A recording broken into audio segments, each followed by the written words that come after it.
Shalom shalom, ndabashuhuje mu izina ry'umwami wacu Yesu Kristo, amahoro y'Imana akomeze kubana namwe. Nizere ko mumeze neza, nizere ko muri amahoro, nizere ko mukomereye mu mwami Yesu.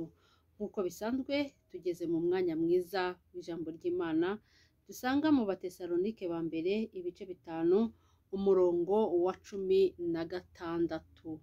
Haravuze ngo mwishime iteka, musenge ubudasiba, mu bibaho byose muhore mushima, kuko ari byo Imana ibashakaho muri Kristo Yesu. Amina. Yesu nashimwe kandi Yesu wacu nahabwe icyubahiro. Reka nongere nsubiremo iri jambo muryumve neza. Turarisanga mu Batesalonike ba mbere ibice 5 umurongo wa 16. Haravuze ngo mwishime iteka. Yesu nashimwe. Mwishime iteka. 17 bakavuga ngo musenge ubudasiba. Muhore musenga igihe cyose, kandi muhore mwishimye igihe cyose.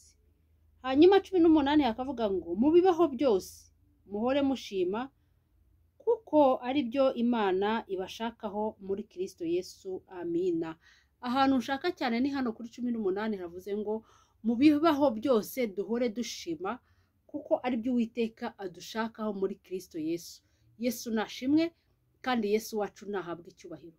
Ijambo riratubwiye ngo duhore dushima kandi duhore dusenga iteka. Bakristo bene data bakunzi b'ijambo ry'Imana rica hano kuri Ruyenzi TV, nukuri ndabinginze ngo muhore mushima Imana, mu bibi no mu byiza muhore mushima. Biragatsindwa n'Imana guhora dusaba buri gihe, tukagiha imbere y'Imana buri gihe dusaba, tukirengagiza ko hari ibyiza dukorera, tukirengagiza ko tugomba kwishimira. Erega n'uyu mwuka duhumeka naryo nishimwe, no kuba bwakeye ukabyuka bikemera nabyo nishimwe, no kuba wagiye ukagenda mu mihanda ukajya ahantu hose ukagaruka amahoro nishimwe rikomeye. Kuba tugihumeka umwuka w'abazima byonyine nishimwe rikomeye. Yesu nashimwe. Ariko ugasanga turashima Imana ari uko yadukoreye igitangaza runaka. Iki nacyo kuba duhumeka ni igitangaza gikomeye. Yesu nashimwe. Kandi burya iyo ugihumeka umwuka w'abazima ubu uri umukandida w'ibyiza byose. Yesu nashimwe. Rero bakristo bene data, buriya uzarebe iyo uhaye umwana ikintu akagushimira, cyangwa iyo uhaye undi muntu ikintu akagushimira, ukuntu wumva umutima wawe unezerewe. Nimutekereze rero data wa twese uri mu ijuru, nimutekereze Uwiteka iyo ushimiye Imana ukuntu yishimira mu gihugu cyo mu ijuru. Kandi ijambo ry'Imana riratubwiye ngo mu bibaho byose, yaba mu bibi dushime, yaba mu byiza dushime. Niko Imana idushaka. Imana iradushaka muri uwo mujyo wo kuyishima igihe cyose. Waba ubabaye wishime, waba useka wishime, waba urira wishime. Yesu nashimwe. Inkuru za Yobu mwese murazizi, ariko Yobu yahoraga ashima Uwiteka. Yesu nashimwe.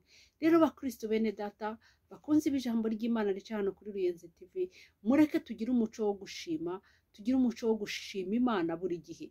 Nibucya ushima Imana, nutera intambwe ukagaruka amahoro ushima Imana, nubona udasitaye ngo uvunike ushima Imana. Nukuri nimureke duhore dushimira Imana yacu, kuko Imana yacu ni umubyeyi, kandi ibyo yibwira kutugirira ni byiza, ntabwo ari bibi. Haleluya. Rero mbifurije umugisha uturutse ku Uwiteka Imana, mbifurije amahoro aturutse ku Uwiteka Imana. Shalom shalom, ndabakunda cyane ndetse n'Imana irabakunda. Amina.